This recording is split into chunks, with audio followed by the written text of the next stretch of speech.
Al Bruno played for the 1952 Toronto Argonauts. At that time, Mike Riley hadn't even been born. There is a dramatic difference in age and experience in today's coaching matchup.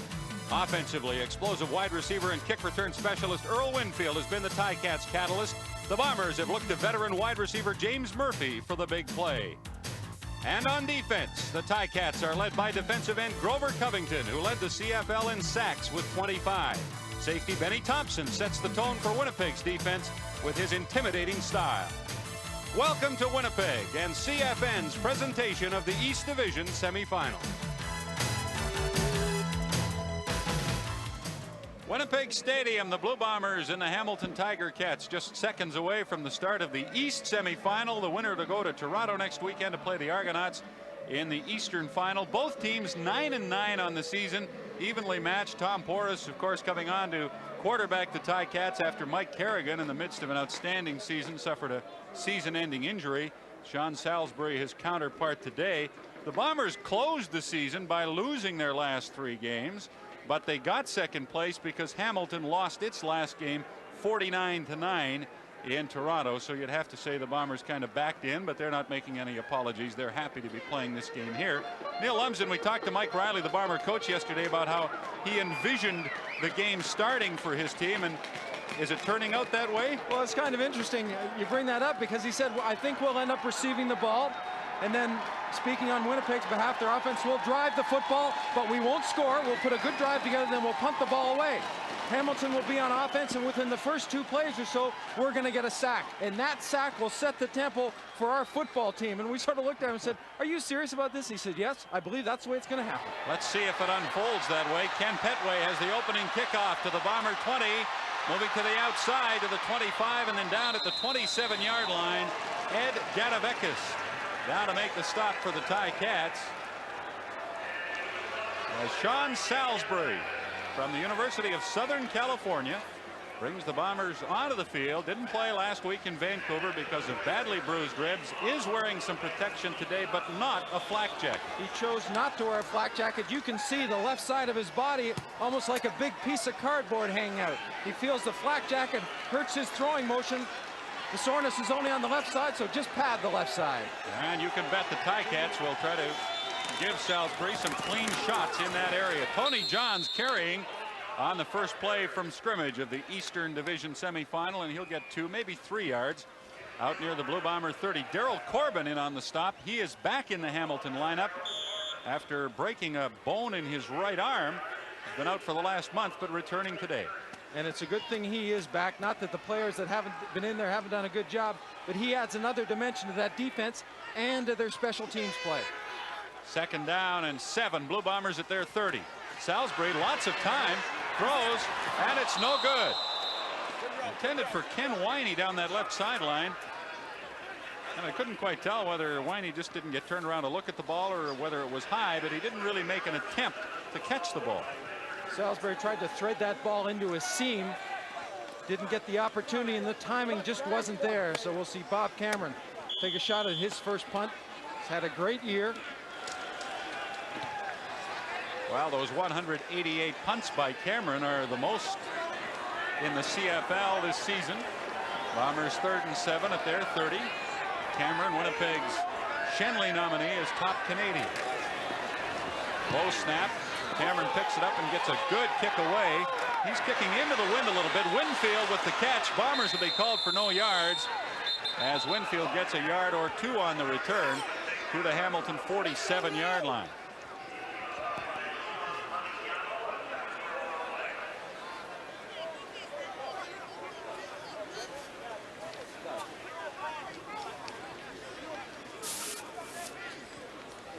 No yards. Winnipeg number 39. First down. That's Darren Uchin called for no yards against the Blue Bombers, and it'll give Hamilton the football at the Winnipeg 50-yard line to begin their first offensive series of the game under the direction of 30-year-old Tom Porras in his 4th year with the Ticats. And he'll hand off on first down to Jed Tommy. Tommy gets 2, maybe 3 yards, similar to what Tony Johns got on his first carry for Winnipeg. Good Tommy back in the lineup, has played or is playing with some bruised ribs. He'll hit up in here very quickly. Great job by Riley. And Lloyd Fairbanks on the left side, he hits up in, but just that little stumble running into that pile took away about 3 or 4 yards of his progress. Ran into James West after being steered to the left. West is playing with muscle spasms in his back. 2nd down and 7. Ticats, Bomber 47. Porras with a blitz coming. Will get the ball away. Man wide open. And Chapdelaine can't catch it at the 35-yard line of Winnipeg. It was a little bit high, the pass by Porras.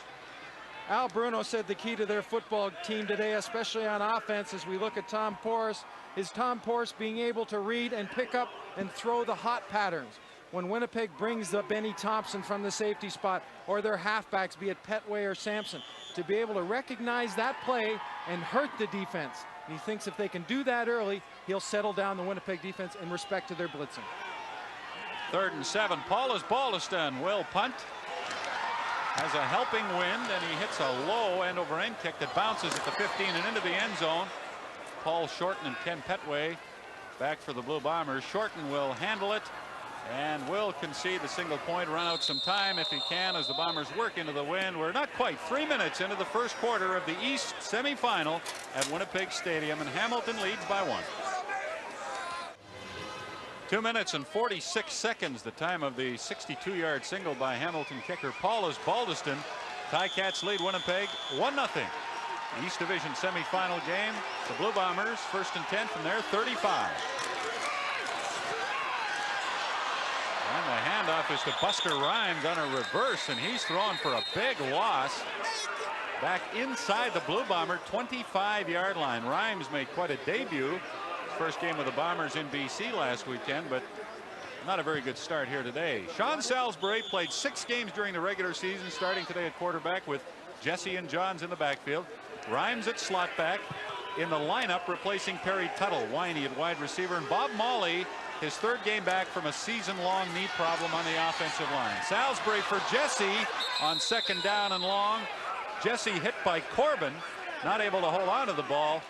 And very quickly, the Blue Bombers will have to kick the football the 2nd time they've had it, and each time they've run 2 plays and been forced to punt. Well, I think right there shows you why Hamilton's glad they've got Corbin back in the lineup. His quickness and ability to react to where the ball is thrown when it's thrown in his zone and getting to it the same time the ball does. 3rd down and almost 21 yards for the Blue Bombers from their 24-yard line. Bob Cameron to punt again. Wind not real strong, but it's into Cameron's face. A low end over end kick that's picked up by Benny Thompson. He must feel that one of the Ticats touched it. Now let's see what the officials rule. Thompson certainly played that as if he felt it hit a Hamilton player and was then a free ball.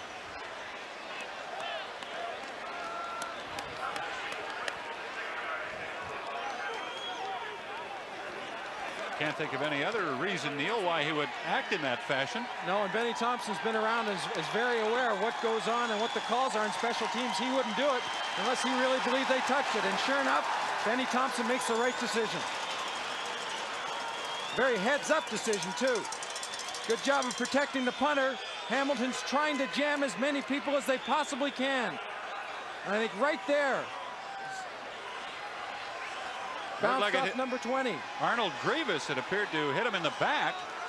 Thompson spotted that. Luckily for him, so did the officials, and the Bombers have the football at the Hamilton 50. Strange play gives Winnipeg an early break. Buster Rhymes with a football on a quick pass from Salisbury. He's to the 35. Covington brings him down, but it's a 15-yard gain for Winnipeg. I think right there, Chris Walby showing you the type of attitude and enthusiasm that he wants to get into his offensive team. He's going to come from the other side of the field. This is a screen to Rhymes. Screen to the slot back, we might add. They want to get him the ball as much as they possibly can, but watch Walby come in near the end of the play. Right there, puts a hit on Arnold Grievous. Bombers 1st and 10, Hamilton 35. Tim Jesse finds a pretty good opening and is inside the 20 to the Ticat 18-yard line.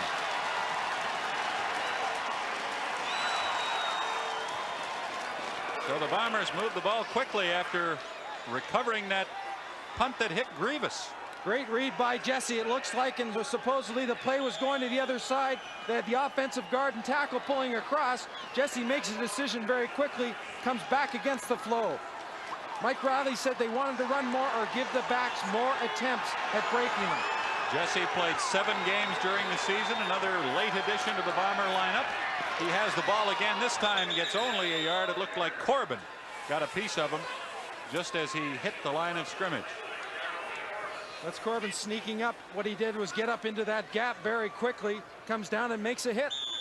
Swoops was activated on the defensive line for this game as the Ticats go with 3 Americans. The linebacking core is all import with Corbin returning from injury and Patterson moving outside. And then the secondary with Shields expected to follow James Murphy to either side of the field throughout the game. Salisbury throws, has Murphy open, but he can't catch the ball at the 5-yard line on 2nd down and 9. Murphy right there, but he couldn't catch it. Bob, you're right. Hamilton is going to put Lance Shields on Murphy wherever he goes. And here's Murphy going down, just stopping up very quickly in that little area. Comes back to the football, very catchable. Good protection for Salisbury.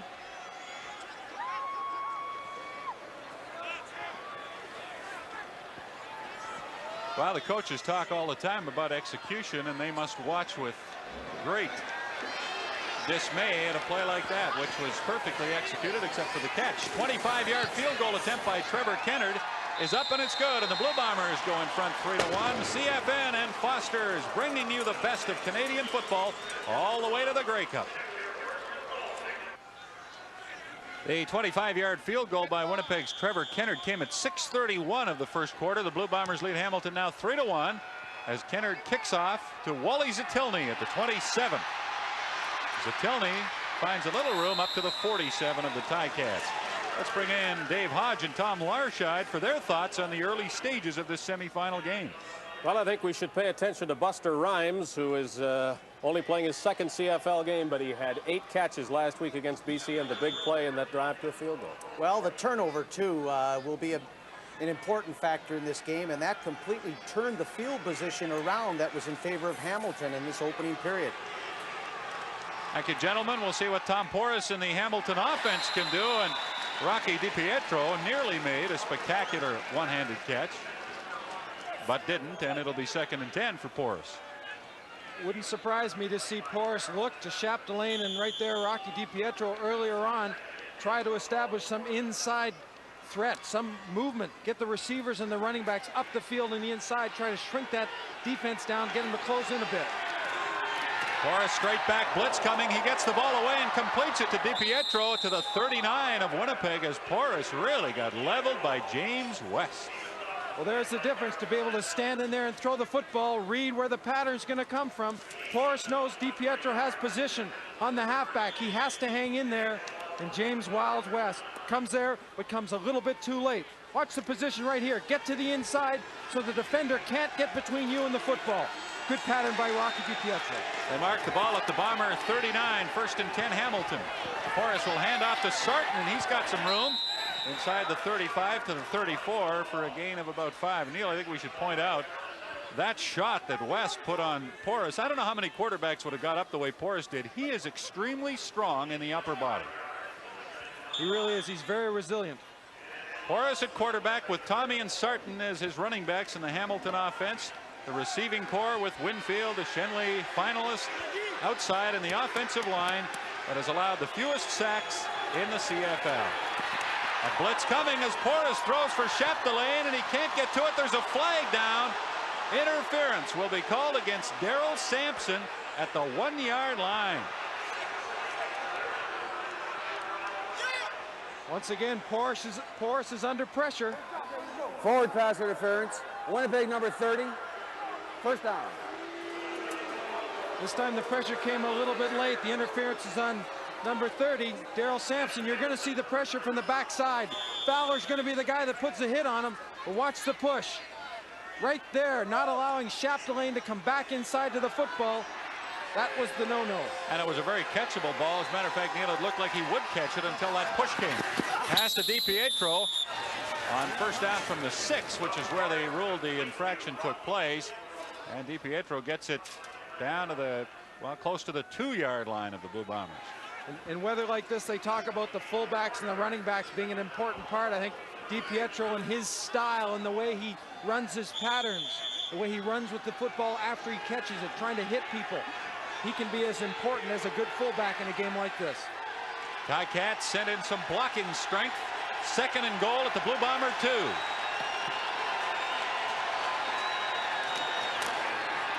Martin Sarton carrying, and he got there. He just broke the plane. The ball comes out, but Sarton broke the plane of the goal line, and the Hamilton Tiger Cats have the touchdown, and they also have a 7-3 lead. Hamilton lines up in that power offensive set. Steve Jackson, 74, is going to lead. Then Tommy to the inside. Sarton's just going to simply drop that head and try to find a gap behind Ralph Schultz, Miles Garrell. They reached the ball toward the goal line, Neil, and just got it there. And just hung on to it long enough, too. And that's just what you have to do. Osbaldiston adds the convert, and the Ticats lead by 5 at 8-3 with 6 minutes and 13 seconds left in the opening quarter of the East semifinal. The second quarter will begin here at Winnipeg Stadium with the Blue Bombers 2nd and 10 at the Hamilton 37 and down by 8 points, 11-3. John Salisbury, lots of time, throws, knocked down by Corbin. The pass intended for Faby, but Daryl Corbin, who's back after being out a month with a broken arm, knocked it down, and Corbin has really made his presence felt. And speaking of arms, Stan Mikwas has a pretty good club in that left hand there, doesn't he?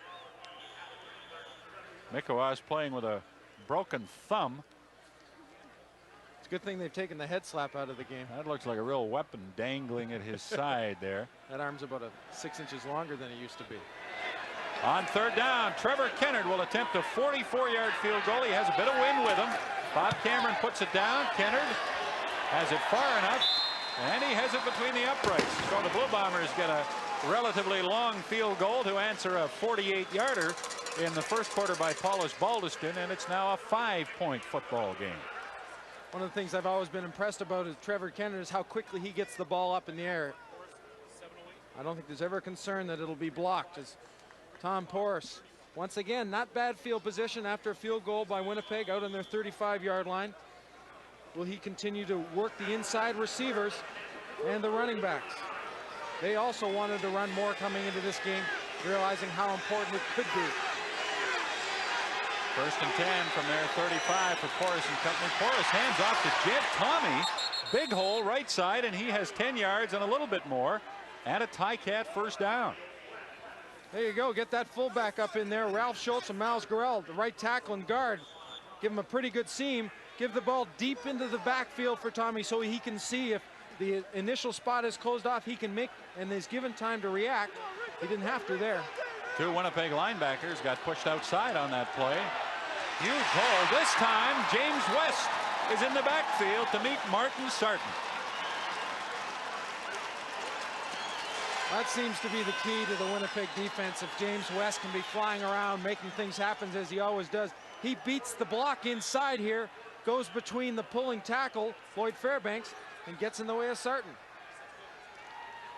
James West didn't practice much this week because of muscle spasms in his back. But when asked yesterday if he thought he might not be able to play, he said, "Are you kidding?" 2nd down and 13. Porras goes long for DiPietro, and he can't catch it. Tightly covered at the Bomber 40 by Daryl Sampson and linebacker Delbert Fowler. Mike Riley suggested to us that Winnipeg might play an awful lot of 2-man in their secondary, which means that the corners would lock up into the man to the wide receivers. The 2 halfbacks would drop back not too deep and play free up, and the linebackers would take the inside receivers. And we saw a good example of that right there, where the halfback Sampson was on his own and allowed to react to the football. We'll see now how Paulus Baldiston deals with kicking into the wind. And he just got that one away. Caught, fumbled, and then picked up by Paul Shorten at the 40-yard line of the Blue Bombers. Rod Hill came very close to blocking that punt. Blue Bombers 1st and 10 at the Ticats 16-yard line. Salisbury, lots of time in the end zone, and it's knocked away. Intended for Rhymes. Jim Rockford got back, got a hand up and batted away. Great reaction by Rockford moving back. He's got an area where he has to go to, but when he watches Salisbury and then he turns back to the short side of the field, Rockford reacts by getting into a back pedal and just getting up in time. Great defensive play. Semi-roll to the left. The pocket's going to move a bit. Jesse and the other running back, John, stays in. Salisbury really gets a good chance to throw the football without being bothered. And Salisbury has not taken a real good hard shot, Neil, on those ribs yet. He's been hit a number of times, but not really in a fashion that would cause any great concern for the Blue Bombers, which of course is very good news for them the way this first half has evolved. Chris Walby at the bench.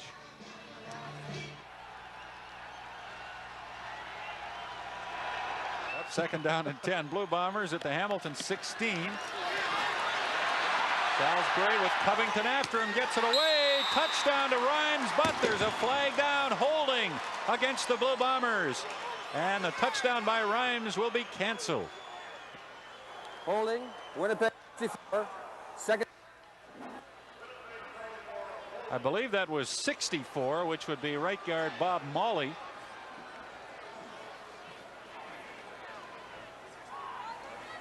'64 stepping on Tim Lorenz. That right hand pulls down on Lorenz. He goes down, and that's what he was called for.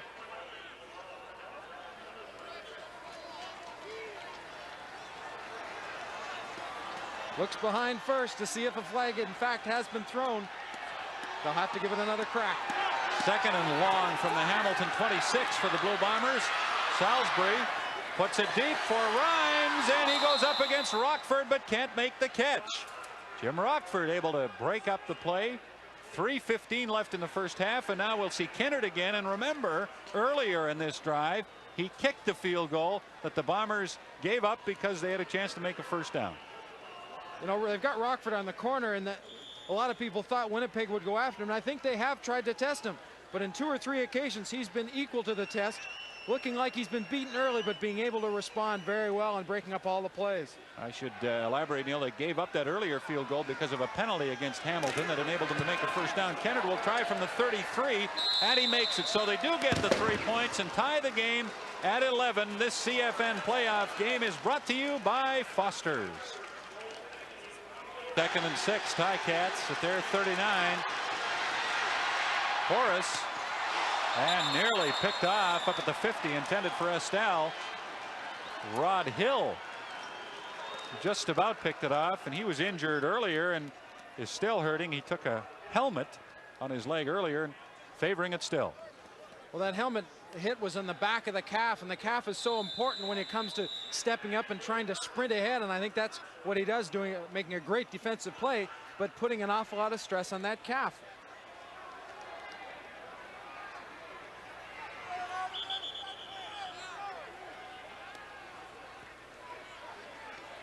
.237 left in the first half as Rod Hill again in obvious great pain and unable to leave the field without some assistance.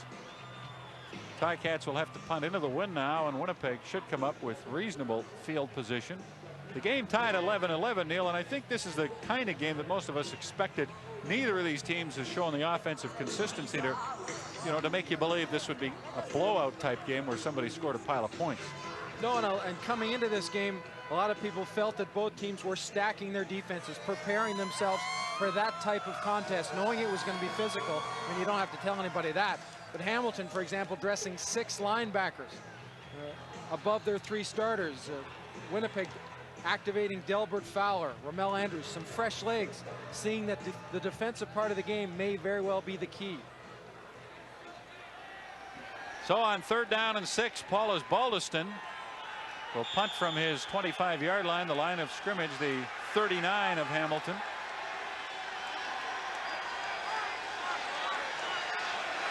Last time the Ticats punted, as Baldiston conceded a safety. We won't see that this time. Short kick, Shorten with it at the 50 of Winnipeg.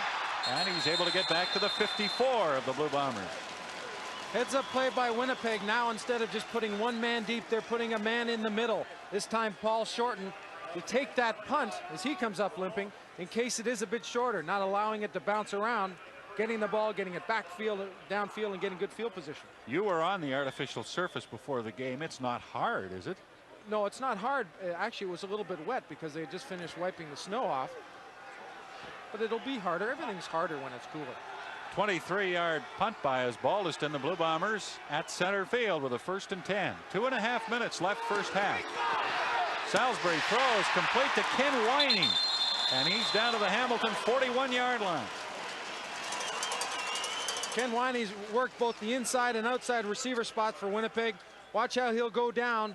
Little burst right there to get the defensive back to step back, to get back on his heels, and he plants and comes back to the football.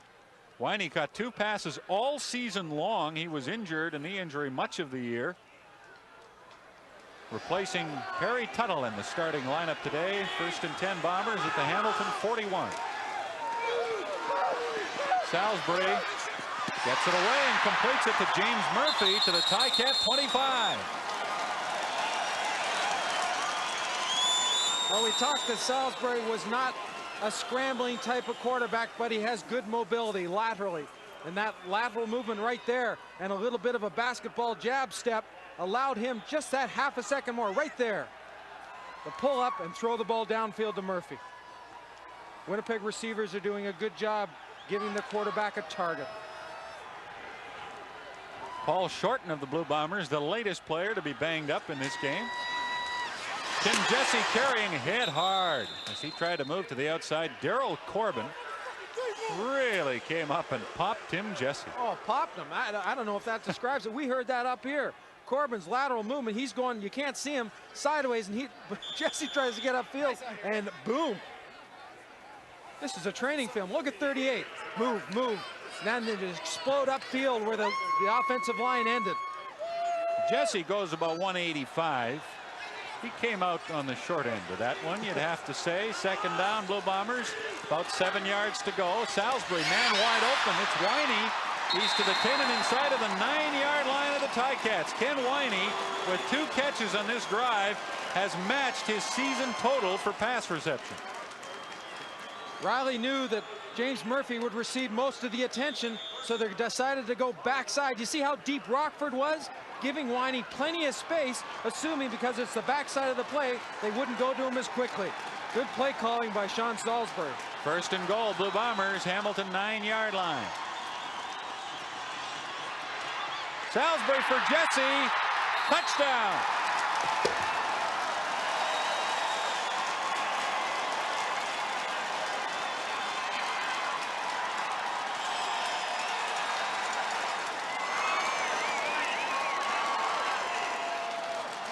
Use the running backs when they're tighter downfield.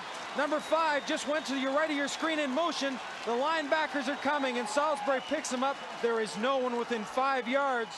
Howard Fields tries to make a saving tackle, but wasn't able to.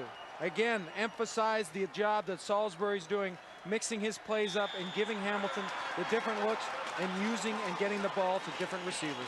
The convert by Trevor Kennard puts the Blue Bombers in front by 18-11 with 1:14 left until halftime. It's a crowd there. Looks for the flag. Yeah. Is that not a natural reaction? Didn't see one, and the relief he must have felt over that. And then the number 1 signs go up a little early to make that declaration, but the Blue Bombers do now have a 7-point lead. They were down 11-3 after the first quarter, but about scored Hamilton by 15 to nothing in the second quarter. It took me a minute to figure that out. 15 to nothing. Well, as I said, when it Well, gets it's cold here. everything gets harder and slower. A 5-play, 55-yard drive by the Blue Bombers. Salisbury talking with Lee Saltz, who's the backup quarterback for Winnipeg today. Zatelny with Kennard's kickoff. And he brings it back to the 40. 1:09 still remaining until halftime. Sean Salisbury said before the game and during this week that he wanted to come off and have a good football game. There's Bruce Limmerman, the offensive coordinator, chatting with him, going over what he has seen downfield. He felt it was time for him to explode for a big one. Well, he's on his way, and I think that Hamilton's going to have to get in his face, get some pressure on him to stop him. Tom Porras in the Hamilton offense under the gun a bit now to do something from their 41-yard line. Porras looking to set up a screen and then overthrows Jed Tomey, but the Blue Bombers had that well covered. They really did. Reacted awfully well, too well, according by the looks of Tom Porras. A little chat with Delbert Fowler. Well, Fowler hasn't played much this year, and he wants to renew acquaintances with everybody in this one game. That's typical of him, to go over and say something to the opposition player. And most times with Fowler, it's nothing derogatory. It's just a friendly remark. No, he loves to talk when he's playing, and as you said, it's never anything nasty. He just loves to chat. 2nd and 10, the blitz coming. Benny Thompson is picked up. Porras gets it away and completes it to Estelle into the Blue Bomber 46-yard line. Excellent execution by the Ticats, picking up the blitz, and then Porras on the money to Estelle. Great pass and catch, but watch Benny Thompson picked up by Martin Sarton right here in the middle. Good block on Benny Thompson. That's not an easy job. Estelle has good inside position. Rod Hill made the stop, and the Ticats with 49 seconds left in the first half. 1st and 10 at the Bomber, 46. Porras looking for Winfield, throws it into the arms of Rod Hill, who limps around with it and then will, I think, run out of bounds before he takes another shot favoring that right leg. But the Bombers take over as Winfield either cut off the pattern or came inside. I'm not sure what. But Porras' pass was way over his head. Well, you can see right there Al Bruno and Porras and Winfield talking about the problem in communication. Winfield just that little look outside and releasing to the end, and I think what they're telling me is they wanted him to release back outside to stay closer to the sidelines. Rod Hill knows he hasn't got an awful lot of steps left in that leg and doesn't want to waste them. 31 seconds until first half. The Blue Bombers take away what was developing as a Hamilton scoring opportunity. Tim Jesse carrying on first down, left side across the 15 to maybe the 16 for a gain of close to 4 yards. Hill, the leading interceptor on the Blue Bombers this season. He picked off 7. Team that does not intercept a lot of passes, but a big one there by Hill.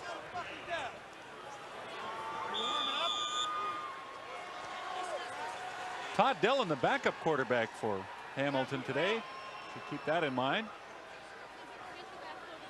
A quarterback who's had some success against this Winnipeg team this year when he was with the Ottawa Rough Riders.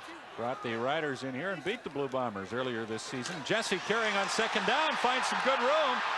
Jesse has tremendous speed. He's up to the 41 of the Blue Bombers with 4 seconds left in the first half. Well, a play like that is able to go and mature downfield as well. It means everyone's getting a helmet on somebody. Tony Johns, number 23, lead block, comes through and just gets enough of Corbin right there to disallow Corbin and not allow him to get around the corner. Good explosiveness by Jesse. Blue Bombers have called a timeout to discuss what they'll do on what will likely be the final play of the first half. Mike Riley having some fun on the sidelines. You know, this is as good as Jesse has looked in the last month and a half. He made quite an impact when he joined the Bombers, but they had been so-so since then, but he looks very good today. Let's see what Winnipeg does. Salisbury looks like he'll put it up. Tried to, the ball comes out, and it's recovered by Johns, but that'll be the final play of the first half. So the Bombers wanted to air it out and take a shot at a touchdown, but didn't get it. They lead by 7 at halftime. Statistically, an edge for the Blue Bombers and a wide edge. 14-6 in first downs, 184-80 in yards, and 20 minutes to 10 as we round off the time of possession. Well, that goes back to what Mike Riley said to us yesterday. He wanted to be able to move the chains, put some first downs together. When you do that, you add some time on the clock. You really take total control, and that shows you right there, 20 minutes. That's outstanding. And 2 turnovers by Hamilton and none by Winnipeg, also a story there. Halftime, 18-11. Blue Bombers lead, and they kick off to begin the second half. Kenner to Wally Zatilny. Zatilny finds an opening and is back to the Bomber 47-yard line.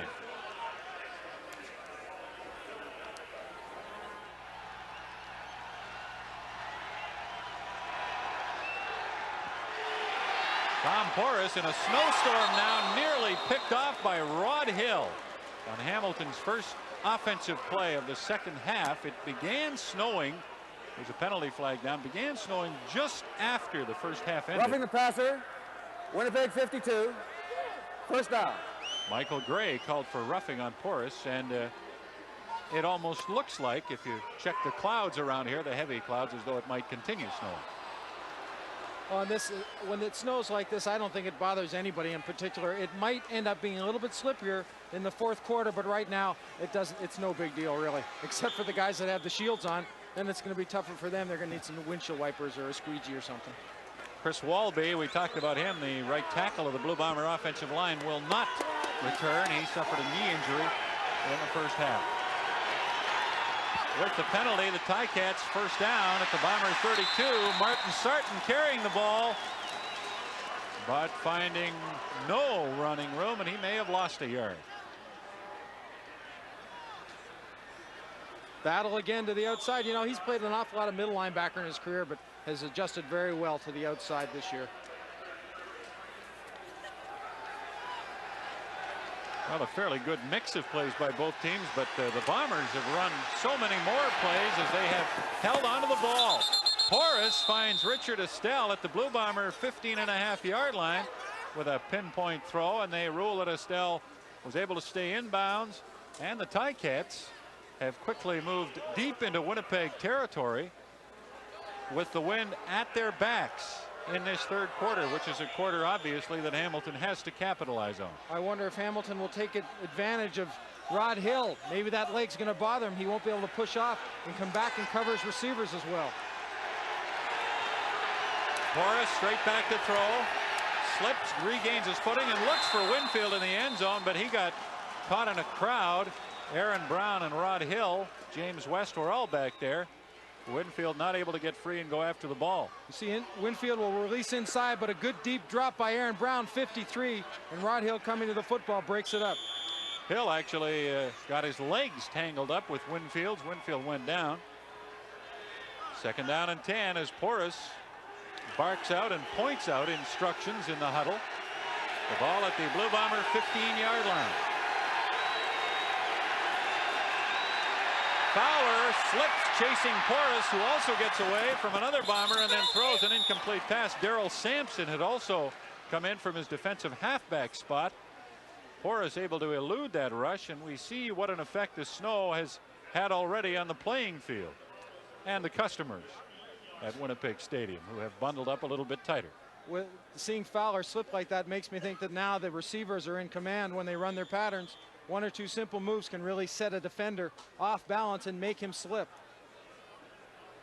So the Tiger Cats, unless they pull a fake here, will have to settle for a field goal by Osbaldiston from the Winnipeg 22. Porras puts it down. Osbaldiston puts it up and through, and it's now 18-14 Winnipeg. This CFL playoff game is a Foster's Lager telecast on the Canadian Football Network. Well, it's all in your mind how cold it is. They always say that, and this fan doesn't think it's very cold at Winnipeg Stadium. The Blue Bombers leading Hamilton by 4. Toronto Argonaut head coach Bob Obilovich is with us. He, of course, will meet the winner of this game next Sunday in Toronto. Bob, your thoughts on what's happened so far? Well, I think it's a pretty even football game right now. I think that both teams have capitalized on some miscues that have helped the other get points early in the game, and I do think that Winnipeg's offense has been a little more consistent. So if Hamilton can sustain the drive they just had there for the rest of the game, you know, maybe they'll do a better job. Are you surprised the way Winnipeg has been able to neutralize the rush of the Hamilton Tiger Cats? Well, they have a pretty experienced offensive line in there, Neil. If Walby's out of there now, that may affect him somewhat because he's one of their better offensive linemen. But they have been giving him good protection. But I also noticed they're trying to get Salisbury outside a lot more, sprinting him a little more to try and, you know, keep that pass rush from getting to him. So they're doing some different things offensively that you haven't seen, and you played this Bomber team twice in a row here in recent weeks. Well, they tried to do a little bit of that with him earlier, and I just think that in our game, when they did it with him, he wasn't real effective at it. So they probably practiced it a little bit more, and he's doing a better job of throwing on the run, it looks like, today than he did earlier. In the last couple of games when you did play Winnipeg, it was, according to both sides, it was quite a battle. You have the luxury of having a bit of a week off and licking your wounds. Winnipeg hasn't had that opportunity. Well, that's the advantage of finishing first. We all know that, and there's no doubt about it that some of our players in the last couple ball games against Winnipeg and Hamilton have gotten a lot of bumps and bruises, and we welcome the week rest, and it's helped us, and we should be a lot fresher for the next game than we have been for a while. Bob, I won't even ask you who you'd prefer to meet next Sunday, because I know what you're going to say. Why did you ask? Thank you, Bob Abilovich. We appreciate it. The head coach of the Toronto. I didn't ask. I said head coach of the Toronto Argonauts joining us. Nick Bastaya shaken up as we chatted with Bob Abilovich, and they've put in Stan Miklas. I asked Mike Riley yesterday who was going to be your 7th offensive lineman. He said Stan Miklas. He's played there before, and he's playing there again. Jesse mishandling a pass, and Frank Robinson, I believe, got the tip and picked it off. Yes, he did. The Ticats take over in Winnipeg territory at the 47-yard line. Frank Robinson, who has his family here in Winnipeg from the days when he was a Winnipeg Blue Bomber, does a good job of reacting to a football in a very slippery situation. Watch, he has to come up. He's losing his balance, but he still has the presence of getting his hands underneath. Well, mishandled balls will become not necessarily a common sight, but we'll see more of that if the snow continues at Winnipeg Stadium. Ticats down by 4. Martin Sarton carries right side. Hit hard by Daryl Sampson. He got across the Winnipeg 45 to the 44 for a gain of 3 yards. What a collision there. We've seen an awful lot of running backs today, more specifically Martin Sarton and Tim Jesse hit up in and then try to get to the outside. As the game goes on, we can see the field being covered with snow. It'll be more slippery, and it's time to get the shoes changed because it is getting slippery. Second down for the Ticats at the Winnipeg 44. About 8 yards to go. The pass is complete to Martin Sarton down at the Bomber 32-yard line. Well, I said earlier, this will help the receiver. The receiver knows where he's going, whereas the guy in coverage, be it a linebacker or a halfback, doesn't have that luxury. Nick Bastaya, who came off the last play, I don't think there's any doubt he'll be back in at left guard when Winnipeg takes the ball. Walby out for the game. That's why Mikawas went in on the Bomber offensive line the last time they had the ball. Ticats, Winnipeg 32. Porras finds Estelle inside the 25 of the Bombers, near their 22-yard line, close to first down yardage. The race is on. Get those shoes changed before you have to get back on the field. I think the quarterbacks that have, and I think we have 2 of them today, that have strong arms that don't necessarily need the body motion to get good zip on the ball, it will help them, because as they plant 2, they will slide. So I think we'll see the quarterbacks, both Porras and Salisbury, throwing a little bit more with their upper body than using the rest of their body. The ball's at the Winnipeg 23 or thereabouts as Porras keeps and appears to have the Hamilton first down. 10 minutes, 20 seconds left. We're in the third quarter at Winnipeg Stadium. The Bombers leading the Ticats 18-14. Trevor Kennard, the Blue Bomber place kicker, also fiddling around with some different footwear, and we're seeing a lot of that now. Well, I'm sure when Hamilton came here on the road trip, they packed every shoe that there is in Ivor Wynne Stadium, because you never know what's going to happen. Ticats first down. Winnipeg 21. Jed Tommy carrying, and he runs into Delbert Fowler. Yes, sir. I think we can get you a pump in a 7.5. We only have white in stock, but we can order the black. Yes, the teams are well equipped footwear wise. Delbert Fowler enjoying the brisk weather as Tom Porras drops back to pass and throws in the end zone for DiPietro. The pass a little bit low. DiPietro had position on Daryl Sampson, But the pass was low, and the Ticats will send out their field goal team as they take advantage of a Robinson interception and move deep into Winnipeg territory. But for the second time this quarter, can't get it into the end zone. No, and they got the same situation they had earlier in the game. I believe it was in the first quarter where Porras hit DiPietro up the middle when the middle was vacated by Benny Thompson. He was coming on a blitz. And we'll see how Osbaldiston deals with keeping his plant foot in place on this slippery field. Well, he handles it okay as Porras holds. The kick is good, and it's now a 1-point Winnipeg lead, 18-17 for the Blue Bombers. 8:57 left in the third quarter. Well, on a day like this, you sometimes need a little help to stay warm, and the Bomber mascots Buzz and Boomer give that to the fans. The players have a heater. That was the Blue Bomber bench. Tim Jesse carries for Winnipeg on first down after the Osbaldiston field goal. There's a flag down as Jesse was stopped in his tracks. Osbaldiston with a 29-yard field goal that came at 6:03 of the third quarter to make it 18-17 Winnipeg. Procedure. Winnipeg 72, decline. Second down.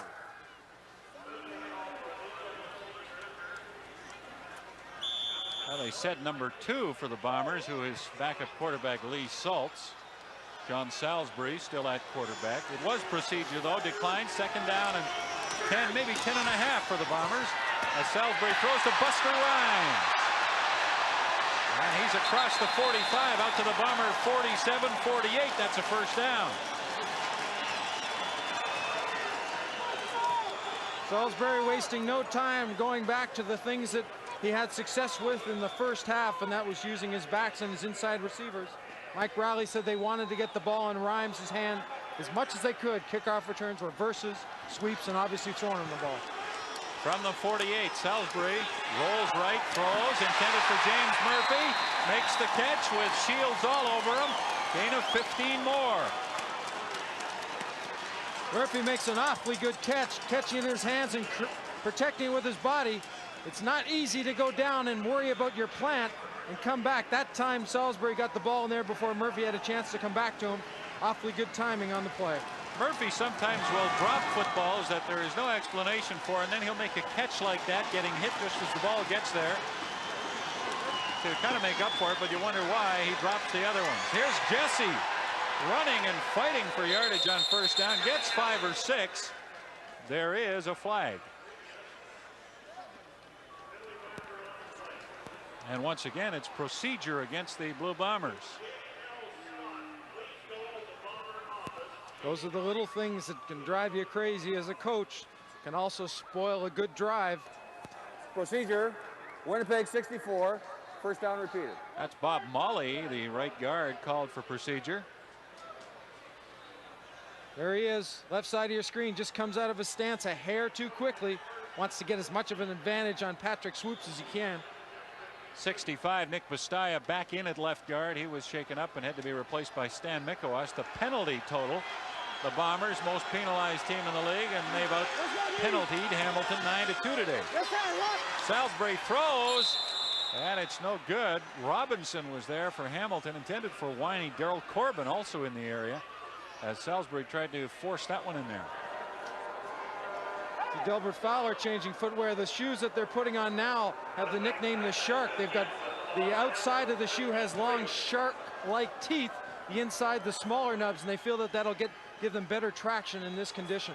2nd and 15, Blue Bombers at the Hamilton 53. 6:50 left, third quarter. Winnipeg ahead by 1. Salisbury, lots of time over the middle, and it's tipped, I believe, by Robinson.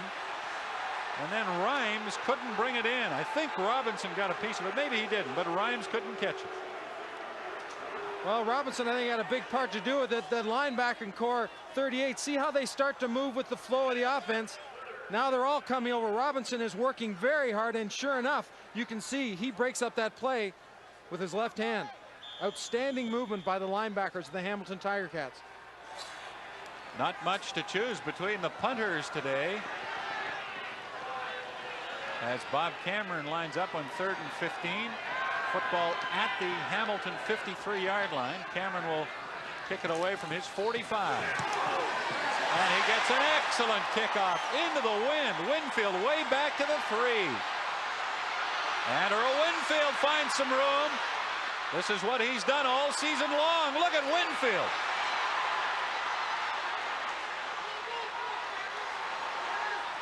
Earl Winfield is finally brought down at the Bomber 12 or 13-yard line. What an effort. It was just a matter of time before Winfield, and it's unfortunate. I think this might come back. Now the penalties against Winnipeg. Winfield with a big play. Foster's Lager is a proud sponsor of CFN all the way to the Grey Cup. Well, Earl Winfield just increased the heart rate of Hamilton fans with a punt return that defies description. Watch it. 91 yards, and you saw the start of it right there. Outstanding balance right there. What a great play. Just gets tripped up at the end. Tripped over his own teammate Scott Flagel, who was trying to get that last block that would get him into the end zone. On first down from the Bombers 16, Jed Tommy carries for 5 or 6 down near the 10. It's hard to believe that Winfield, who I saw limping yesterday in practice, has a sore ankle. If he has one, he should have one all the time, the way he ran that last one. Haven't heard from Winfield all day, but that's the kind of thing he can do to turn a game around. Second down, Porras throws behind the intended receiver and nearly picked off by James Jefferson. And so Hamilton, once again this quarter, will have to send out their field goal team after getting deep into Winnipeg territory. Well, in this weather, you take what you can get, and right now it's hopefully 3 points off the foot of that man, Paul Osbaldiston, who's had a good day.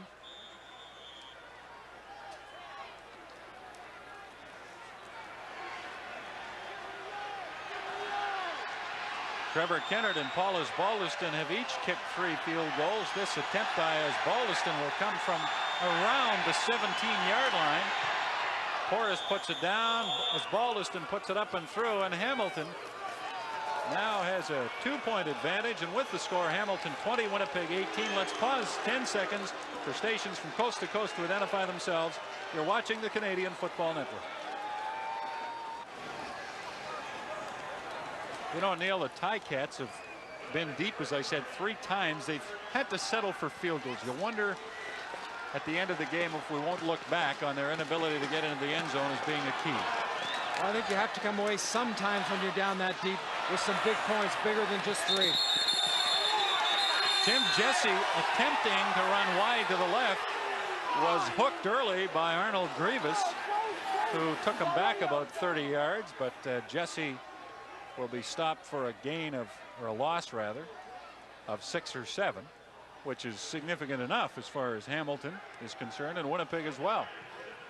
If the Hamilton defense can carry the wave or partial wave and the momentum that they were able to build up on that Winfield return alone, they can get themselves pretty good field position if they can stop Winnipeg here. Second down, Blue Bombers, 17 yards to go from their 28-yard line. Salisbury throws deep. Rhymes is open and has the ball at the Ticat 38.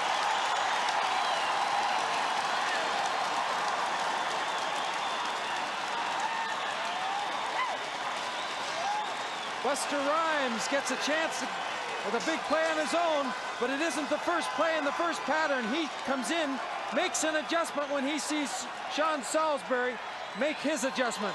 And you can't give the defensive secondary this much time. They can't hold up this long. Outstanding protection. Good adjustment by Bob Molly coming to the outside of Rotohuskers to pick up that stunt. The football is at the Hamilton 38-yard line. Blue Bombers 1st and 10. Tony Johns carrying left side, tough yardage. Perhaps gain 3. 3:09 left third quarter. Neil, I'm sorry, 3:09 left, and it's a 2-point Hamilton lead. I'm gonna say that was a big play by the offensive line and the offense in general of Winnipeg. That's tough on a secondary when they have to wait that long and stay in coverage that long. They're gonna have to get to Salisbury and get to him a lot faster and get to him in front of him, not from the outside in. Second down and 6 at the Hamilton 34. Salisbury with good time to Ken Winey. He catches it and is to the Ticat 26. That's a Blue Bomber first down.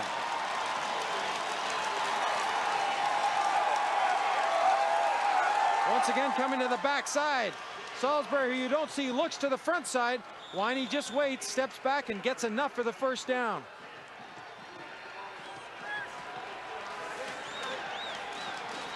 Sean Salisbury has really spread the football around today. 5 different people have caught passes from Salisbury, who sprints to his left, throws back over the middle, intended for Rhymes, and a flag comes down.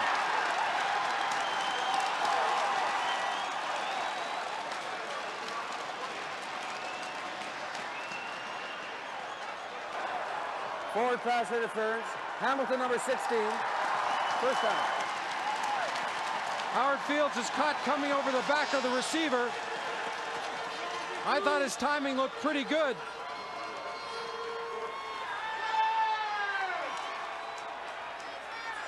I would say it did. Al Bruno was most distraught over that call. But the Bombers are on the Ticat 14 with a first down. Jesse carrying for 3. Frank Robinson got a hold of his leg early and brought him down. And maybe twisted that leg a little bit while making the tackle as Jesse stays down. You know, Al Bruno understands that injuries are part of football, as every coach does. You know, you think about other head coaches that have had to deal with them, Bob Obilovich, Joe Faragelli. But when the injuries come from things like spider bites, Jim Rockford had his foot bitten by a spider just innocently a week or so ago, and his foot blew up to the size of a watermelon. Tony Champion's in the sauna, relaxing, and a light bulb breaks, falls down, inflicts a 10-inch or a 10-stitch cut in his leg. You just wonder when it's going to stop. Yeah, they've had some weird things happen to them, Neil, and of course Kerrigan and Mike Walker going out for the season with Kerrigan a shoulder injury, Walker with a torn bicep. Probably the two best players on their team, if you could make that statement.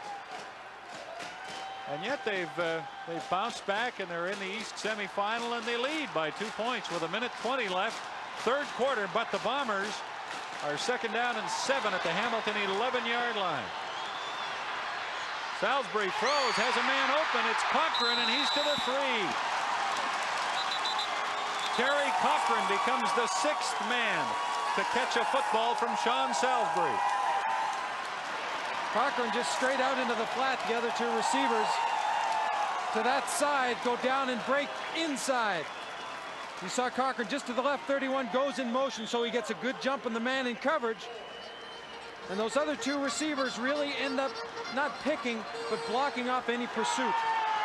Tim Jesse back in to replace Cochran. First and goal, Bombers, Hamilton 4. Jesse has the ball, and he has a touchdown.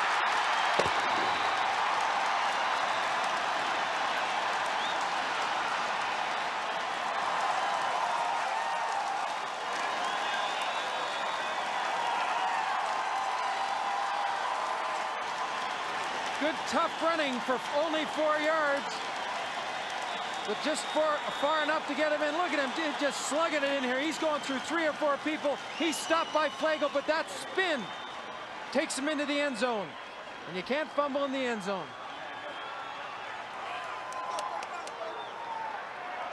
Trevor Kennard will attempt to add the convert, which he does, and the Blue Bombers have regained the lead. It's now 25-20. Winnipeg, 34 seconds left in the third quarter, and that long throw by Salisbury to Buster Rhymes set this all up. Earth to Lee Saltz. Earth to Lee Saltz. Is that great? When it comes down to these situations, it sounds kind of like a cliche, but when it gets close to the goal line, you can't let anything stop you. Well, you know, Jesse had that attitude. They say the playoffs turn the intensity notch up at least 1 degree. Neil, you certainly know all about that, but Tim Jesse's performance today to me has been an example of that. He has run hard and tough every time he's had the ball. Yeah, and I think it comes to the two things. One, he had said this week that he wanted to make a difference. He wanted to prove that he could be effective. And secondly, you don't know when you're going to get another chance. It's another season. We've talked about that, but he might not get down near the goal line again. He wants to make it count. As Chris Walby, the man on the crutches right there, we're not used to seeing him in his civvies. We just hope it's not a serious injury. Trevor Kennard kicks off to Wally Zatilny. And Zatilny is back to the Hamilton 40 or 41, I believe. It's getting more difficult to tell all the time. Jesse, we talked about 13 carries for 65 yards, 3 catches for 35 more.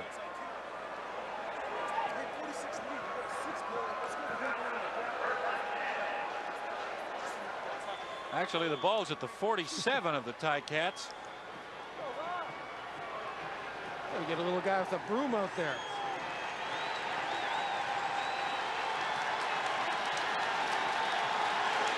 Tom Porras taking a long time. And he does get the play off in time. Lots of time in the pocket. Throws, completes to Sarton. He runs into Delbert Fowler after a short gain, maybe 2 yards. 2 seconds left in the third quarter as the snow really intensifies here at Winnipeg Stadium. It did not snow at all until halftime. And there is a slight breeze, and that breeze will be at the back of the Winnipeg Blue Bombers throughout the fourth quarter.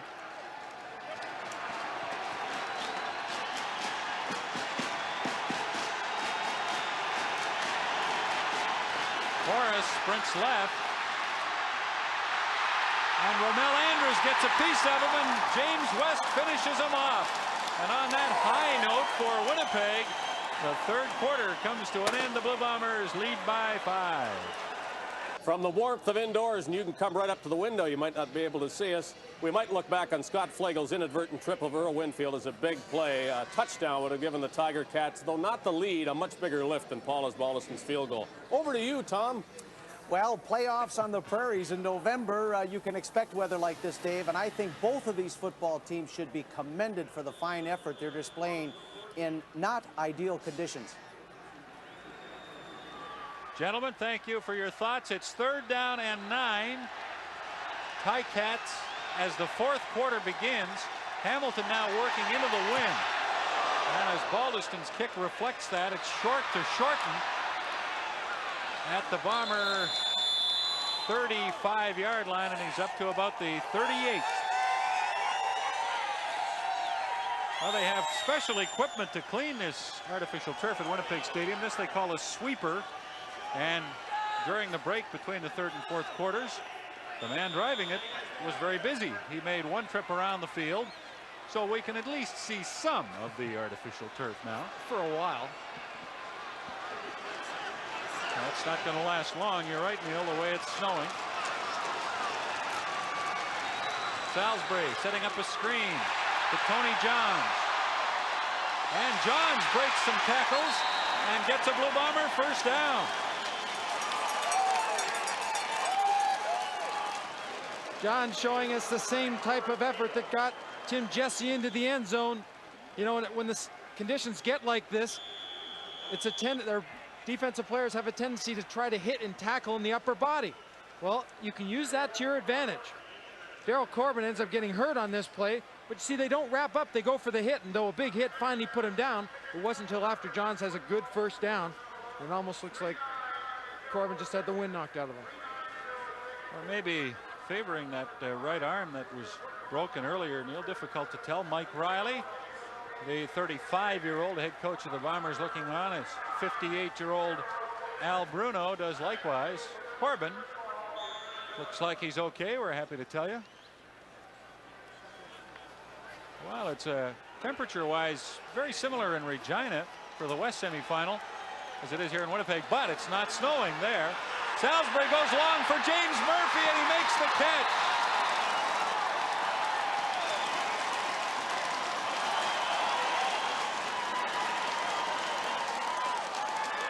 Salisbury throws this ball in a perfect spot. Good coverage by Shields, but he's behind Murphy, and this ball to the inside, look at it, couldn't be any better. All Murphy has to do is put his arms up, not break stride at all. James Murphy dropped one early, but has come back to have a tremendous game for the Blue Bombers after a tremendous season that saw him catch 76 passes for 1,409 yards. He is their game breaker. And he has the Bombers deep in Hamilton territory around the 25-yard line. Jesse takes a handoff, tries the left side, and finds no room at all. Well, you think, Bob, in a year's time, I remember last year when we came for the Eastern Final against Toronto Winnipeg, and the receiving core that Winnipeg had was Murphy, but he was flanked by Jeff Boyd, Perry Tuttle, Nick Araki on the inside, and now there's only one, and a lot of it, the burden and the pressure is carried by him, and he's responded very well. Yes, he took it as a challenge this year and went out and had a big year. 2nd down and 9, Blue Bombers. The football is around the Ticat 25-yard line. Salisbury throws. The receiver slipped and fell on the play. That was Ken Winey. Tried to get back up and go after the ball, but couldn't get there. Winey's performance so far in this game has not allowed Hamilton to become one-sided on defense, not to just strictly focus on James Murphy. When you can spread the ball out like Salisbury has done, you really make it tough on a defense to guess or to try to overload one receiver. Trevor Kennard and Paulus Balderson of Hamilton have both had very good days kicking field goals. Kennard will attempt one here from, as near as we can tell, the 32, 33-yard line, in that neighborhood. Cameron puts it down. Kennard has it up and long enough, and the Blue Bombers lead grows to 8 points, 28-20. Foster's is a proud sponsor of CFN and its playoff and Grey Cup coverage. Paulus Balderson had a perfect day going for himself until the last kick. Watch his left foot. It's a little bit tight, and it pushes his right foot through, thus hooking the football. Hits it halfway up instead of a little bit below half. Salisbury on a 1st down pass finds Randy Faby for very close to 1st down Winnipeg yardage. Haven't heard much of Randy Faby so far in this game, but he could become an important factor going down the way. Kind of forget about him, and in the 4th quarter he'll be sneaking in the middle.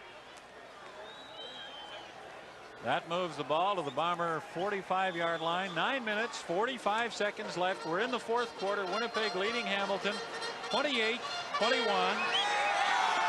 Oakville Trafalgar High School is where Randy Faby played his high school football. Jesse carrying on 1st down, and he'll get 4, maybe 5 yards. That's Grover Covington, who is out of the game at this stage with an ankle problem, and that's not good news for the Ticats and their supporters. I'm sure Grover Covington misses his old mate. So we look at Mark Napierkowski filling in for him. Mike Walker, they work so well together and complement each other so much. I think it's been tougher on Covington with Walker out. 2nd and 6. Jesse out of the backfield. Collides head on with Frank Robinson. Broke at least even on the collision and got the Bomber 1st down. Jesse continues to have an impressive game. Sorry, Bob, I was going to say, once again, Salisbury going to the running back. He looks deeper, but nothing comes open quickly, so go to the relief man. Winnipeg's getting their backs out because Hamilton is not forcing them by blitzing their linebackers. You have to say Salisbury's called a clever game. Yes, he has. Play selection has been very good.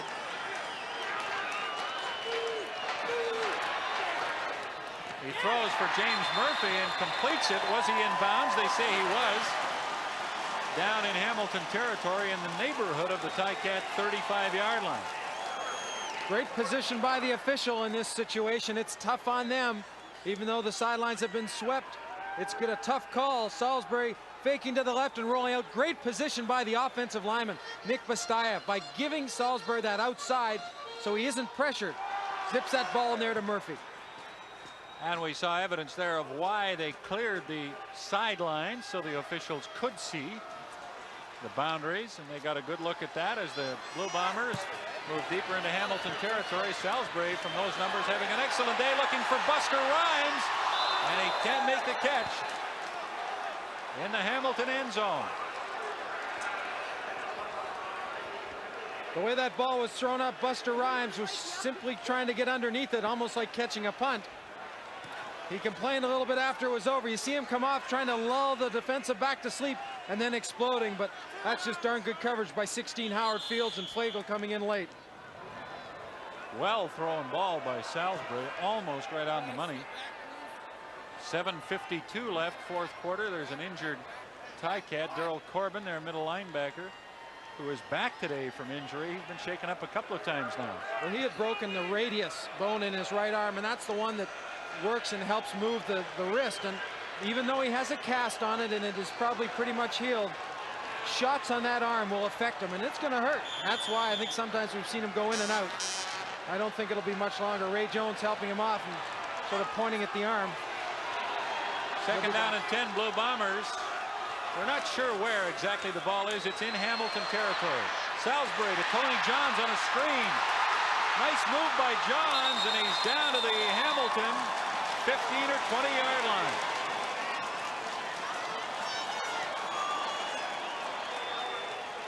A little bit of play action by Winnipeg. Gets their back out as Howard Fields makes a saving tackle and also stays down because he had a fire through being blocked. And he caught Tony Johns in the spot where I don't think you want to hit him, and that's in a knee coming upwards. That's good to see Howard Fields back up. He took a heck of a shot in the head area, making that tackle on Tony Johns.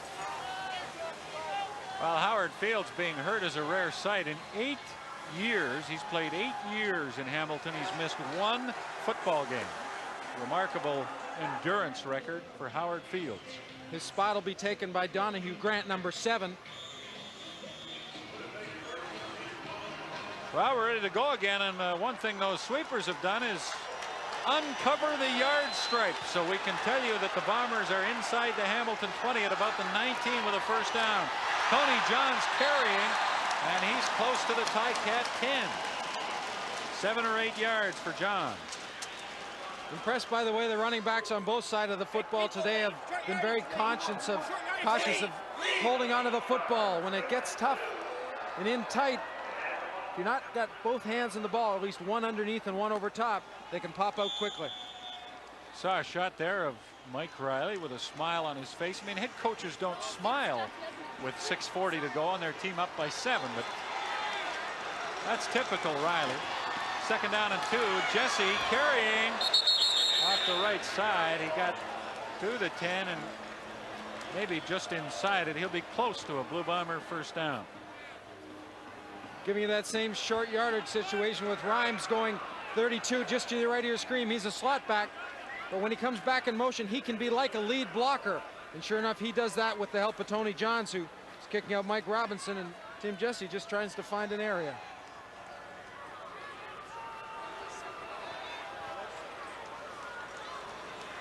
Sean Salisbury shows you exactly how much is needed.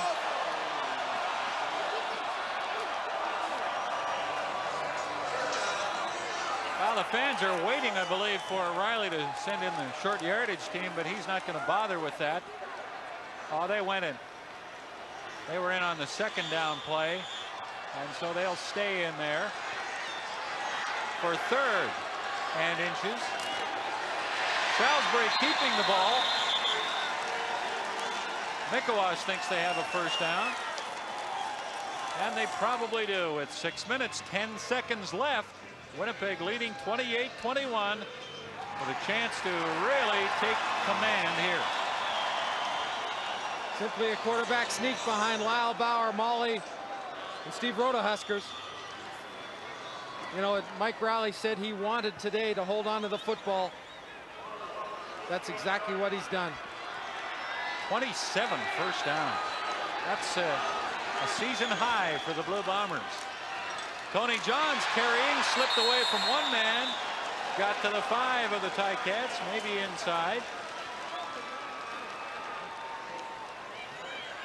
It's key to keep the feet moving. Watch Tony Johns come off a shot. Arnold Grievous gets it pretty clean, but because he's got his feet underneath him, not leaning one way or the other, he's able to keep his momentum and keep it going upfield. Winnipeg offensive line has received a lot of criticism this year. They have played very well today.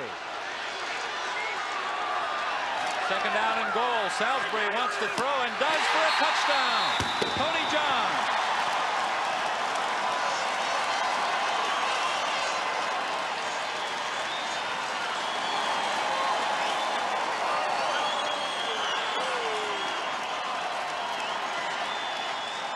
A little bit of play action to the left side.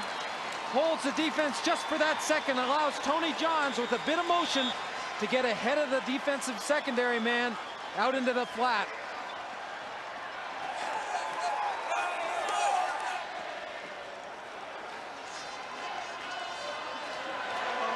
Trevor Kennard will attempt to add the convert that makes it Winnipeg 35 and Hamilton 21 with 5:06 left in the fourth quarter.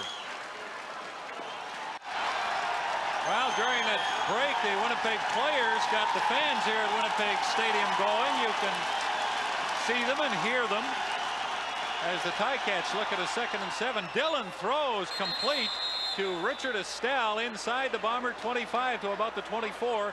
2 minutes and 52 seconds left in the fourth quarter, and the Bombers leading the Ticats 35-21. Now it's the time for the Ticats to hop to it a bit in and out of the huddle, use the clock to their advantage.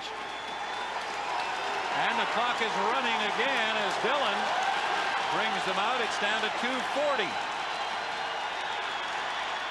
Dillon for Winfield in the end zone, and it's knocked away. James Jefferson was beaten on the play, but was able to recover and break up the pass. Winfield did have a step on Jefferson, but the ball hung a little bit too long in the air, and Winfield had to come back for it. There's a great shot. Because that time lapse between Winfield coming back to the football and Jefferson closing the distance between the receiver, he was able to knock it away. Good aggressive play by the corner. Jefferson playing on a sprained ankle today, but it hasn't bothered his performance. Dillon bringing the Ticats out, but the play is whistled dead before it started, as we're going to have a penalty. And it's against the Blue Bombers.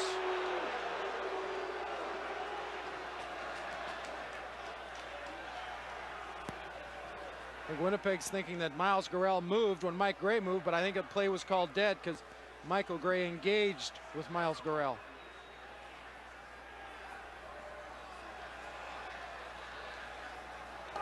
Offside. Winnipeg 52. 2nd down.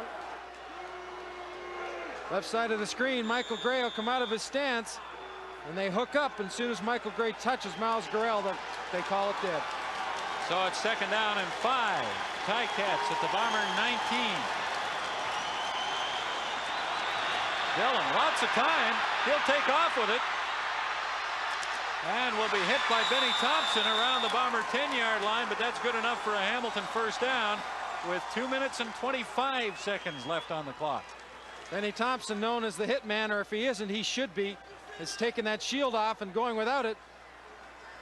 Dillon gets an opportunity to step up into the pocket, but still no one's open, and he thinks he has more room than he does because Benny Thompson closes very quickly. Now the football is inside the Winnipeg 10, so it's 1st and goal to go for the Ticats. Dillon swings it out to Martin Sarton. He's got one man to beat, but he slips. Sarton against Rod Hill one-on-one. Sarton tried to move inside and kind of lost his footing. Went down at about the Bomber 4-yard line. Quick throw to the right side. Winfield's got to come down and take off pursuit, and boom! He takes on Delbert Fowler. Delbert Fowler's caught peeking in the backfield, watching Martin Sarton. He can, not a bad block for a wide receiver. A receiver's dream. Catching a linebacker daydreaming. 2nd and goal. Ticats. Draw play. Sarton stopped short. 1-yard line.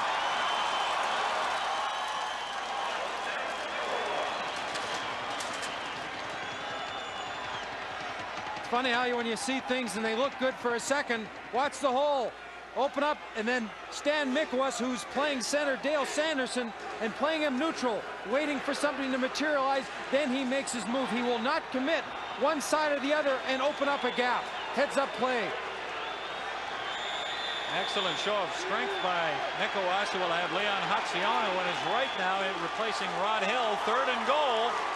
Ticats at the Blue Bomber 1-yard line.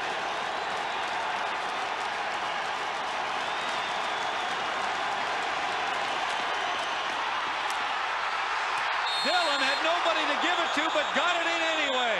A broken play results in a Ticat touchdown, and with 1:45 to go, they have a chance to get within 7 if Osbaldiston can kick the convert. Watch 27, Martin Certain. He doesn't get off the mark.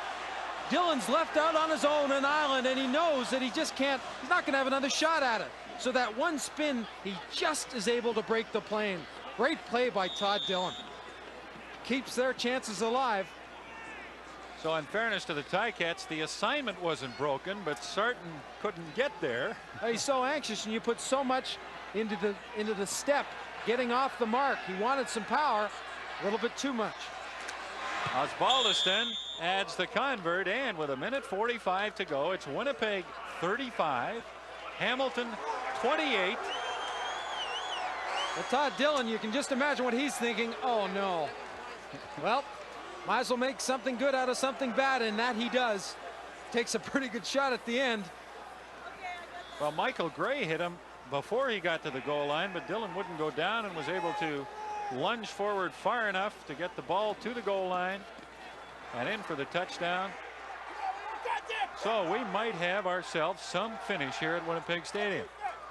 Well, Winnipeg will respond with 1:45 left on the clock in this receiving situation with their hands team. And that's what they call the short kickoff specialists, mostly linebackers, running backs, slot backs, receivers, who handle the ball on a regular basis. And a couple of big guys up front to take the Ticats on so they can't penetrate and get to the football. Osbaldiston will kick a bouncer down the middle. Buster Rhymes at the Bomber 28. Rhymes looking for the sideline and finding the out of bounds marker around the Bomber 37 with 1:39 to go in the 4th quarter. Al Bruno feeling he's defense, yes, can in fact stop Winnipeg's offense, and Mike Riley having to put a couple of first downs together, as many as he's had so far in this game. Now is the time when he's got to put a few of them together.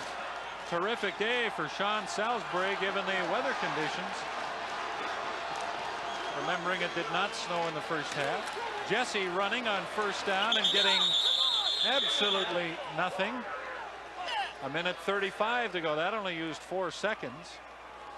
I wonder if maybe the Ticats would use their timeout now or on the next play, Neil, to save 20 seconds that they can't control. When they have the ball, they can control things. Well, they won't use it now. They're going to let the Bombers run at least one more play and hope to stop them.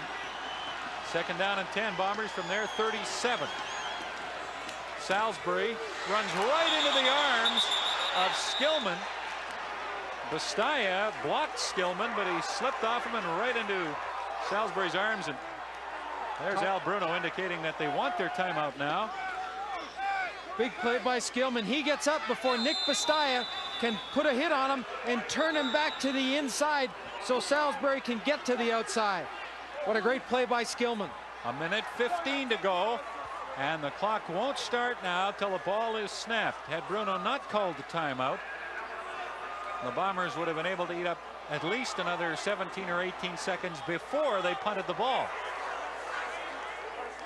Well, this is a time where Al Bruno's special teams, specifically the punt return team, has to work hard at jamming the Winnipeg front line and really disrupting their coverage, allowing the Winfielders at Tilney to pick a seam and get the ball back upfield in good position.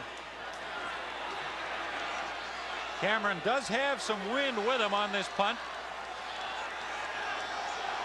You would think he'd try to kick it away from Winfield. Good snap. Cameron with time. End over end kick that will bounce. And it bounces away from Winfield and Zatoni. Winfield has trouble handling it and then is down at the 32 or 33 of Hamilton with 1:03 left in the 4th quarter. Although it wasn't a pretty punt, I think Bob Cameron will take it. When you get the ball on the ground bouncing around, you limit the chances of a return in respect to if it was caught on the fly. Todd Dillon came off the bench with 5 minutes to go in the game, led the Ticats to a touchdown. If he can do it again, we may have overtime. From the Hamilton 33. Mikolas has Dillon. He gets away, though, and gets the football away and saves a huge loss. And then James West gave him a late hit, and a flag came down, and then West was leveled. Jason Riley deciding he would give West some of his own medicine.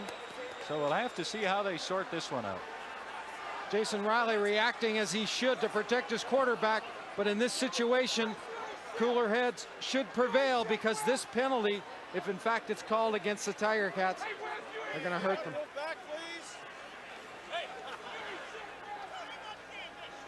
What? James West definitely has a penalty. We're not sure about Jason Riley, but we're about to find out.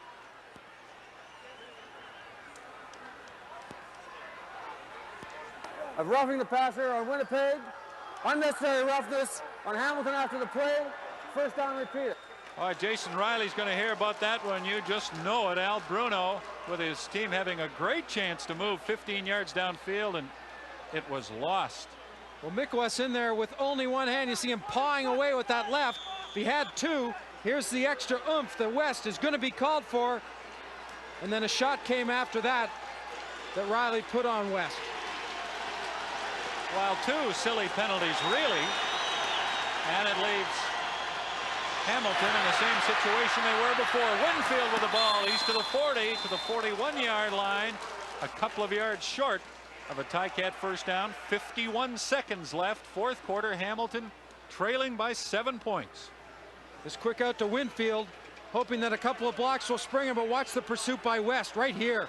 He comes all the way across the field and makes the hit to put Winfield down. Second down and close to 2 for the Ticats. Jed Tommy carrying, and he has the first down to the Hamilton 45. You saw the clock on your screen. 44 seconds left. What a game this has turned out to be. 35-28. Blue Bombers, the winner, plays in Toronto next Sunday in the East Final. Dillon throws to Estelle at the 50. And he's up to center field, close to another Ticat first down with 32 seconds left. With the type of defense Winnipeg's playing, it's going to take a catch plus an extra effort, breaking a couple of tackles. It's going to get the ball downfield for a big play, because Winnipeg's dropping off pretty well.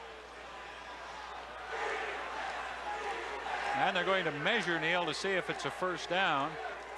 It's that close. 32 seconds to go. You'd have to think that somewhere along the line here in this last half minute, they'll get the ball to Winfield again. He had it 2 plays ago, but I mean, obviously he's the one you want to, whose hands you want to put it in to do the kind of thing you just talked about. Well, Winfield has been notorious for catching the ball over the middle when a safety blitz occurs, but I don't think Benny Thompson will leave that safety open, or that middle area open. I could be wrong, but Ticats first and 10 at center field.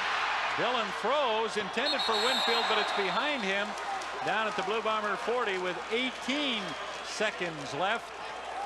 And the task becomes that much more difficult for Hamilton each time they don't have success on a play. Dillon unhappy with himself because Winfield was open and Dillon just underthrew him. Second and 10, Ticats at center field. Dillon, quick pass to DiPietro, and he's close to a first down near the Bomber 45-yard line with 13 seconds to go. But a penalty against the Ticats.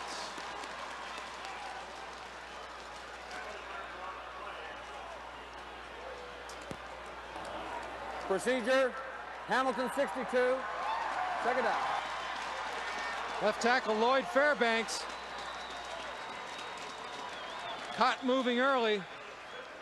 Dillon did a good job in that last play of picking up the blitz and throwing hot to DiPietro. Daryl Sampson, 30, came to that side. Second down and 15. Ticats at their 50. Time for at least 2 plays. Dillon throws. Winfield behind him at the 45 of Winnipeg. And the Ticats will have a third down with 9 seconds left in the fourth quarter.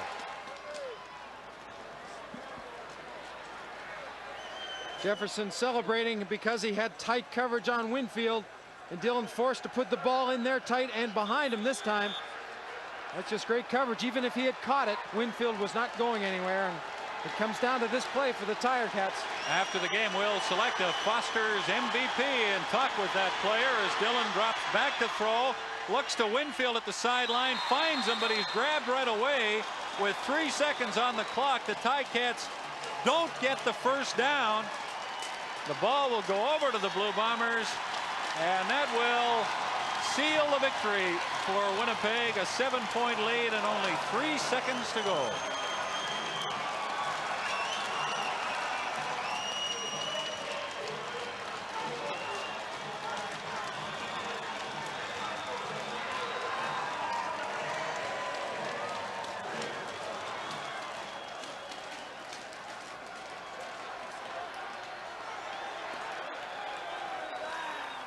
Well, Hamilton led 11-3 after the first quarter. It was 18-11 Winnipeg at halftime, 25-20 the Bombers after the third.